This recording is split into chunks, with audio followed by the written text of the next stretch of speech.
Era il 2004, è passato veramente tantissimo tempo.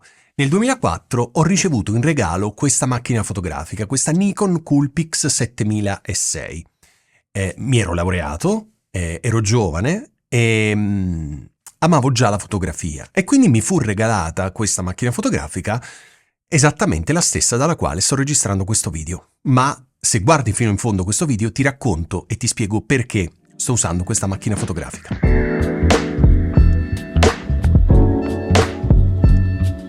Come ti dicevo, sono passati veramente tantissimi anni, è inutile fare il conto, non lo facciamo.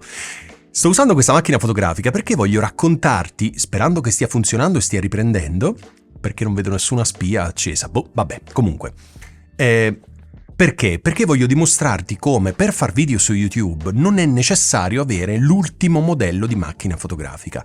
Gli elementi che compongono, che fanno sì che un video riesca, funzioni e che la gente lo veda, al di là dell'argomento ovviamente, ma volendo ragionare soltanto su elementi tecnici, è l'audio, le luci, il set e in ultimo la macchina fotografica e l'obiettivo, e addirittura l'obiettivo più importante della macchina fotografica.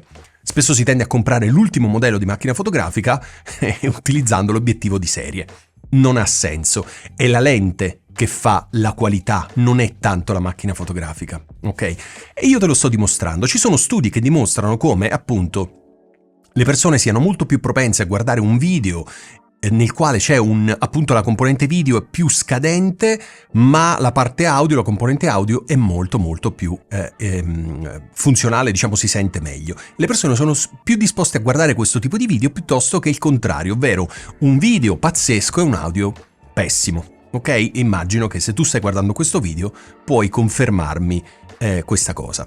Sto registrando in questa macchina fotografica che lavora a 7 megapixel, pensa un po', e la registrazione non è neanche a 720p ma a 640x480 se non ricordo male, quindi una risoluzione assolutamente assurda. Io ovviamente per esportarlo su YouTube dovrò migliorare questa risoluzione, per cui vedrai probabilmente un po' più sgranato, ma chi se ne frega, va bene lo stesso.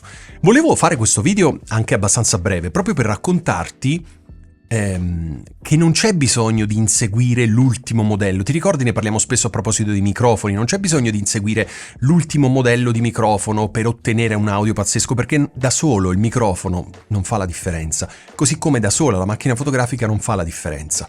Quello che conta sei tu, ovviamente.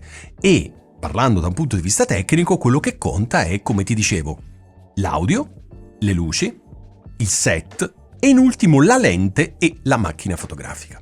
In questo video però stai vedendo anche uno sfondo diverso, quindi ti sto disorientando in tutto in questo video, mi sono impegnato abbastanza per farlo.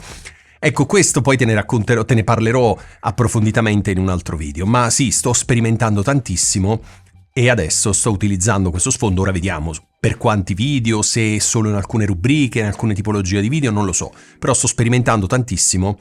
E questa cosa mi piace perché sperimentare per me è aggiungere nuovi stimoli, no? Fare cose nuove, perché dopo un po' le cose, se le faccio in maniera ripetitiva, mi annoiano, quindi ho bisogno di sperimentare tanto.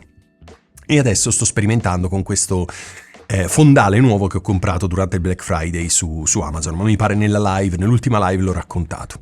Va bene, non voglio dilungarmi troppo, volevo soltanto raccontarti e farti vedere, farti testare proprio con mano quanto una videocamera, una macchina fotografica, che adesso non mi ricordo quando è uscita, ma a me è stata regalata nel 2004, ok? Quasi 20 anni fa, anzi ci siamo quasi 20 anni fa, funziona ancora, va ancora a batterie, proprio le stilo, pensa un po', e riesce comunque a dare una qualità, certo, inaccettabile oggi, perché non ti sto dicendo di comprare questa macchina e fare video su YouTube, sarebbe pazzesco, però ti sto dicendo che non deve importarti troppo la qualità, la componentistica, avere l'ultimo modello, perché puoi fare cose molto interessanti anche con l'attrezzatura che hai. Qualcuno molto più saggio di me, ma dalla barba molto meno corta della mia, dice che l'attrezzatura migliore che puoi avere è quella che già hai, quindi soltanto quando la sfrutti al massimo poi puoi comprare un'attrezzatura migliore, perché come ti raccontavo prima,